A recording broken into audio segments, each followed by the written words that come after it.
நான் பயணம் செஞ்ச மாதிரி எந்த முதலமைச்சரும் பயணம் செஞ்சிருக்க மாட்டாங்க. நான் கோட்டைக்கு போனதுதான் அதிகமாக இருந்திருக்கிறது, எந்த முதலமைச்சரும் அதிகமாக இருந்திருக்க மாட்டாங்க.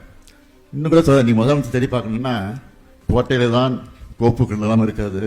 அதில் கையெழுத்து போட்டுருவேன், முக ஸ்டாலின். மகளிருக்கு கலைஞர் உரிமை தொகையாக மாதம் 1000 ரூபாய் வழங்கப்படும் கையெழுத்து போட்டுருவேன். அங்க ஸ்டாலின் இருப்பான். புதுமை பெண் திட்டத்தின் மூலமாக மாதம் 1000 ரூபாய் வழங்கப்படும் என்ற அந்த கோப்பை பாருங்க, அதுலயும் முக ஸ்டாலின் கையெழுத்து போட்டிருப்பான். தமிழ் புதல்வன் திட்டம் 1000 ரூபாய், அதுல ஸ்டாலின் இருப்பான். கோட்டையிலே இருக்கிறேன், நான் தான் ஆட்சியில் இருக்கிறேன். இன்னும் சொல்றேன், அண்ணா சொன்னா தமிழ்நாட்டிற்கு தமிழ்நாடு என்று பெயரை சூட்டி இருக்கிறேன், இது போது எனக்கு வாழ்க்கையில. ஆக நான் ஆட்சியில் இருந்தாலும் இல்லாவிட்டாலும் தமிழ்நாடு என்று பெயர் சொல்றதுக்கு என் பெயர் இருக்குன்னு சொல்லியிருக்கிறாரு.